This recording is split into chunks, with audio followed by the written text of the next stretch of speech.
Some kind of wonderful. Well, it's some kind of something. Now, this is a John Hughes movie. There's gonna be some tropes involved. We'll flag them as we go, like tagging a deer and then releasing it back into the wild. We start with Mr. Almost Back to the Future, piece of trivia that unfortunately is far more popular and more well known than the actor themselves. Not in Your Future Actor Boy is known as Keith. You know what? Perfect. That's a perfect name for him. He looks like a Keith. I crapped on Kevin Smith for his lack of subtlety in the last movie, but in comparison, he was quite the Artur, wasn't he? How do I tell the audience that he's from the wrong side of the tracks?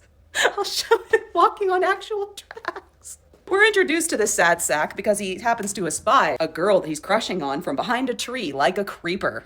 And he goes to wave at her to get her attention and then realizes he didn't wash his filthy mechanic hands when he left his job. Why didn't you just wash your hands at work, bro? Are they rationing soap at the Jiffy Lube?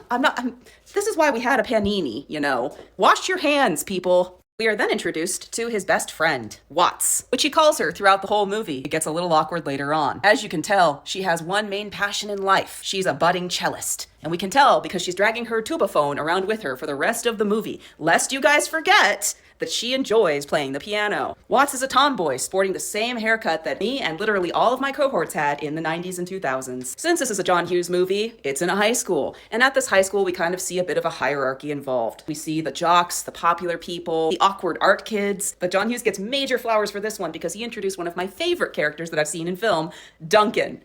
Duncan is a punk, so we're gonna be calling him Punkin because it's right there. I love this character. He is the best. He actually has an entire character arc of growth in the movie. Keep your eye on this one. Awkward art boy is crushing hard on Leia Thompson. And from the movie point of view, what John Hughes has given us to understand about her character, reasons are as follows. She is very pretty. Jones doesn't know you, doesn't care about you. You're trying to jerk off the impossible. How many times do I have to listen to myself tell you this? I don't know. How many times? Great! Her deal is that she actually is also from the wrong side of the tracks, but she masks really well. She cleans up nice because her friends loan her some clothes. And she happens to be dating Hardy, the ninehead with the Don Johnson obsession. How are you gonna dress Miami Vice and where is this? In spite of the really gray-brown sort of lighting, you're meant to believe that this movie is set in California. The beautiful San Fernando Valley, of course. Definitely has more of an Ohio, Michigan sort of vibe to it, though, doesn't it? In this movie, Leah Thompson's character's name is Amanda Jones. Basically, if you have the last name Jones in one of these movies, I'm just saying, close your blinds at night, okay? They're out there. Keith can't help himself but make goo-goo eyes at Amanda Jones, to the point where basically everybody in a 20-yard proximity sees it and receives the splash damage from his awkward infatuation. Not the least of which being Hardy, her current boyfriend. Now, we are shown examples that Hardy's actually kind of a bad guy. He is the primary antagonist in this movie, which is a little convenient, right? He's out there carousing. He's implied to be doing the Pamchenko with other girls. Meanwhile, Keith is bearing his soul to his best friend, Watts, who rightfully asks, what do you like about her aside from the fact that she's attractive? And Keith makes up some BS about, well, she's interesting. Yeah, is it her perfectly symmetrical features that are so interesting, buddy? Despite the fact that artists are meant to be observant of their surroundings, little Keithy boy can't see what's right in front of him, which is that Watts, his tomboy best friend, is deep in kitten's love with him, and has been for some time. But because she's a tomboy, she's affecting that sort of yandere, like, what? No, I could never like you because you're such a loser. Pine. Kind of an affect. It's cute, and honestly, when Hardy is kind of hassling our boy Keith, you kind of wish that he would knock some sense into him just a little bit. Just maybe straighten out his vision, let him see what's right in front of him. But that's not where the movie's going. Keith's infatuation is as such that one of the most obvious, what shall I do with this information, reads. Keith happens to note that Amanda has been given detention because she skipped gym class. Can't relate. Now, Keith has three big motivators in life. One, art. We see him often scribbling little pencil sketches, a la Jack Dawson from Titanic, except, with less hooters. He also loves cars. You may not know this from the hoopty he chooses to drive around, which is weird because you know what? Having known quite a fair few car guys in my life, they may have some panels that require paint and whatnot, but those cars were always running. It is a nut. I've never met an actual car guy that had a car that couldn't start, even when the plot demanded it. And his third love, Amanda Jones. Unfortunately for Keith, his father wants him to have higher ambitions. His dad is super on his case, constantly and often, about the thought of seeing Keith go to college. He could be the first man in their family to do so. And to that end, Keith has been saving away all of his paychecks from working at the Jiffy Lube in order to make his dad's dreams come true. But in perhaps a family trait of blindness, Keith's dad does not see that his son would rather take a bath in an active volcano than go to college. Setting up a fun father-son talk later. So Keith gets himself thrown into detention so that he can spend more time with Amanda, somewhere that her boyfriend Hardy can't see, so that he can continue to sort of try to weasel his way in there, right? One of those, if she only knew me, then she would understand that I'm the one for her kind of Delulu things. Sure, fine, whatever. However, in a very concerning scene, that is our first crime on the tally board, Amanda flirts with what appears to be the principal or the superintendent in order to get out of the detention. No. Oh, God, no. It's not quite as brazen as 10 Things I Hate About You, but it's there, and it's very uncomfortable. So Keith ends up getting detention solo, where he gets to spend time with, again, one of the best characters in film, Pumpkin and his merry band of miscreants. Ugh. Anything to give this guy more screen time. I love him. And possibly the only smart move that Keith makes in this entire movie, Keith and Pumpkin become friends. Which, same. You start to think, okay, so Keith is finally starting to like meet other people, focus on more than just his crush. This might be good. Maybe he'll start to examine why is it he's so taken with Amanda. Aside from the way she looks and the fact that she too is from the wrong side of the tracks, they don't really seem to have a lot in common. She seems bemused by his advances, but in a sort of passing, like, cashier, have a nice day kind of a way. She's not as besotted with him, but he's an ultimate kittens with her, right? Keith just keeps being at the right place at the right time in order to see Amanda, see Hardy, messing with another girl. So he pops up and goes, oh, Amanda, you know, like, oh, can I talk to you? And hey, male attention to make Hardy jealous because Hardy's over here with girls. Amanda's like, fine, I'll go over here with Keith. Ha, that'll show you. And that's Keith's in. He ends up getting her to commit to a date, much to the chagrin of Amanda's friends, which in a running trope in these romantic comedies, and I swear the next movie I pick, I'm going to pick against this type. We have yet again a girl who has terrible friends. Terrible friends that make no sense when you take the rest of the movie into context. Because look, her friends know Amanda is poor. She comes from poverty. She lives in a bad area of town. And they've been lending her clothes and lending her cred and letting her sit at their lunch table and really, you know, coming around and being kind to her and letting her be part of the popular kids club. But as it turns out, that was contingent on her being with Mr. Don Knotts Jr. over there. The second that she gets tired of examining her reflection in his forehead, all of a sudden, they're all busting on her. Now, of course, they're also busting on her for giving Keith a chance. And having seen what we've seen of Keith, that might actually be like girls looking out for girls kind of a moment. But yeah, she basically loses her friends when she decides to no longer be with Hardy the jerk. This is when Keith puts his big plan into action. Keith enlists his best friend Watts in on his plan because he's going to show Amanda the best first date ever. Because in his mind, this is his one shot to finally have a chance with the girl of his dreams. She's crushed. Mary Stuart Masterson does great acting with her eyes, right? She hits that smile where her eyes don't really fit the smile, but it's not like Uncanny Valley. It's actually really sad. You can read in her face that she is putting on a mask. She is acting happy for her buddy. She's going to help him out, but it's breaking her heart to do so. You really feel for Watts in this one. As Keith has been painting a picture of Amanda, I kind of kept waiting for Watts to come up with a violin composition because, you know, she's such an excellent trombone player. Why didn't she write a song for Keith? Because that would have been another one of those symbols of the two of them really were meant for each other. They're both creatives and they're both creating art for the other, right? Very gift of the Magi. But they didn't go that route. Instead, Keith cashes out his college fund for a date. I understand that this is a John Hughes movie. The 18-year-old that we've spent the most runtime on, we are supposed to believe is the protagonist, and we're supposed to really believe in his plan and his grand arc. But his arc is literally saw a girl he thought was cute, low-key stalked her for a little bit until he found his opening, and now he's cashing out his entire savings account for one date.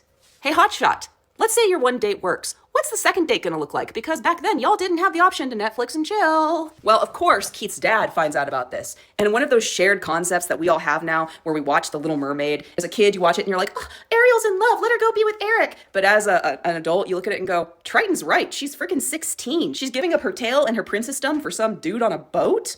I mean, everything I've heard about yachting, that's not a solid move for your future there, princess. So Keith's dad comes in and he's big mad. What do you mean you're blowing your entire college fund on a first date? What are you even planning to do? Hits him with the whole, that's not my dream, Dad. It's yours. You just gotta trust me. No, we don't, Keith. Reason number one, your name is Keith. Reason number two, you are throwing away your entire future because you think a girl is cute from across the street, but can't put together a plan like wash hands before leave work so you can at least wave at her organically, strike up a conversation, and see if you even have anything in common. Aside from the fact that, cute. Their hands on a really nice car, Watts chauffeurs, and even helps Keith pick out these stunning diamond earrings. Look, I've been on some dates and some times, and I could tell you guys some stories. If a man showed up with college fund level jewelry on date number one, He's wearing them home. I'm not touching that. That is so many red flags all in what that's a lot of value. That's a lot of money that you're trying to spend on me, and I am deeply concerned about what it is that you require in return. Somehow news of this first date gets around, probably Amanda's friend group, because again, like I said, not the best friends. Yikes. So Hardy ends up cornering Keith and telling him, hey man, so here's the sitch. I was hoping to break up with Amanda, so you're actually doing me a solid. Hey, I'm having a party that night. How's about you swing by with her and we can show everybody in the school that we are copacetic? Keith is understandably very concerned about this. He's kind of questioning the motivations, and this is a good scene for that. But Hardy swears up and down, no, it's totally fine. I just stopped by. I'm the one that's going to get reputational splash damage because I'm the guy who got jilted, and the guy who stole my girl is showing up parading my girl at my own party. Like, come on, man. This is 100% for your benefit. So Keith agrees, because Keith has the intellectual capacity of a bag of hamburgers. Hardy is absolutely planning to have his friends and him all administer percussive and unreciprocated fist bumps. So, Keith's big date happens. He takes Amanda to the fanciest restaurant in town, and he orders all kinds of food that neither of them like because they are, again, 18-year-olds, and caviar is super gross. During dinner, he actually starts to mock her a little bit. And this is where I'm getting off the rails. Like, dude, again, you just blew your entire college fund. You have the girl of your dreams. She's sitting across from you. You're in the fanciest restaurant in town. This is leg one of like a 3-leg date. Like, this is the first course. And you start knocking on her. Start making her feel bad about who she is as a person. Previously, he said some stuff about how if her friends didn't give her permission, she wouldn't do things. Now he's kind of mocking her for not loving beluga caviar and for being an uptown girl. And, well, you act like such an uptown girl, and here you are all of a sudden acting like you're not. Like, make up your mind. Do you want this girl to like you or not? With the help of Pumpkin and his merry band of marauders, they break into a museum where hanging there like the Oh No Melissa is a portrait that Keith has lovingly painted of Amanda. Now, Amanda's a little awestruck by this because, wow, this is the biggest gesture she's ever seen. And considering that she is dating Mr. Forehead over there, this is probably a lot of effort and more effort than any man has ever shown her. On the second hand, that's hours of work. That's weeks of work to turn out a painting like that, especially portraiture, and make it look right because the shading and the details of the face, it's hard, right? Like, could never do it. Thank you. I stick in the cartoon realm for a reason. But she looks at this and she rightfully, finally calls Keith out on his crap because he starts going into his whole sad sack, like fishing for compliments. So Amanda has hit him with that 1-2 punch of, you're no different than Hardy. You just like the way I look. That painting that you made of me and hung in the museum, which might actually be considered vandalism, you should probably take that thing down because literally it's a portrait of me. They're going to know who broke into the museum because here's a picture of me.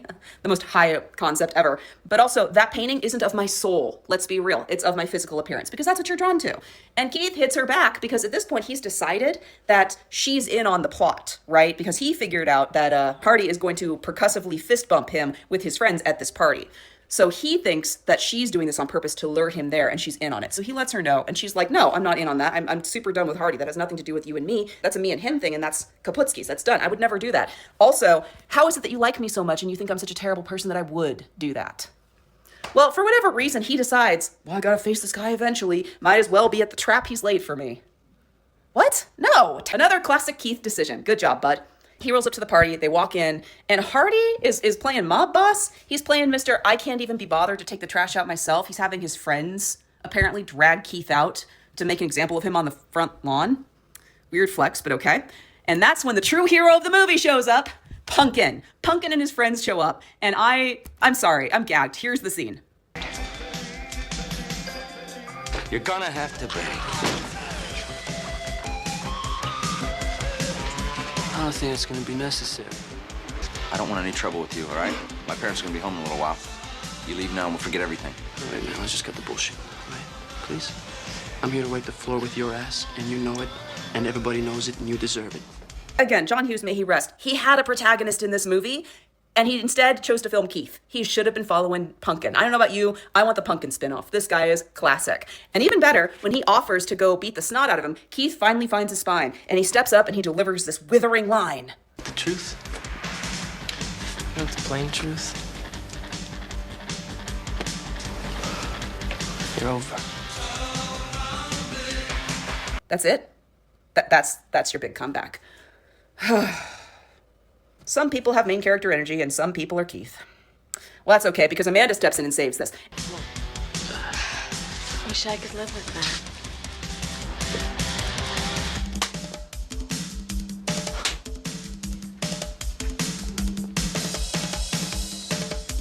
Did you see their reaction? How proud of her Pumpkin was? You know what? Epilogue. Pumpkin and Amanda end up together. Come on, you know you want to see it. So Amanda and Keith walk outside, and at this point, Keith's like, okay, like things worked out good for me. I got to have like the withering like final line, and I got the date. I'm with the girl, and meanwhile, she's handing him the earrings back because she sees him watching Watts walking away sadly. Watts can read the room. Watts has figured out, you know what? Yeah, he wins. He won the girl. I'm just gonna go home and drown my sorrows in a harpsichord, as I do, right? Amanda, having more emotional intelligence than a rutabaga, sees this, looks at Keith, sees him sad, sees him starting to struggle to put the two pieces together, and goes, here, take the earrings back. That's your girl right there. The fact that we've all known about this entire hour-and-a-half runtime. And out of nowhere, Keith suddenly decides that he's in love with Watts. I mean it, out of nowhere. There's been no indication of that. They've been close friends. She's been his confidant. When she freaks out earlier in the date because it's going really well and she's feeling like really, really heartbroken, he just kind of hits her snidely and goes, what's wrong with you? What's your attitude like? You're supposed to be helping me get the girl. And she's like, but I am your girl. I'm right in front of you. So Keith goes chasing her down the street, hands her a gift that he bought for another girl. And so desperate for love, Watts says, oh my goodness, they're perfect. How do they look? And Keith says, you look good wearing my future. And that's the movie. I'm not really sure what moral or what statement John Hughes was trying to make with this one, so here's the best I can do. As you may recall, this whole rom-com review thing started with Bed of Roses, which is deeply troubling in its own way, but in a certain 90s kind of pastiche, it works, right?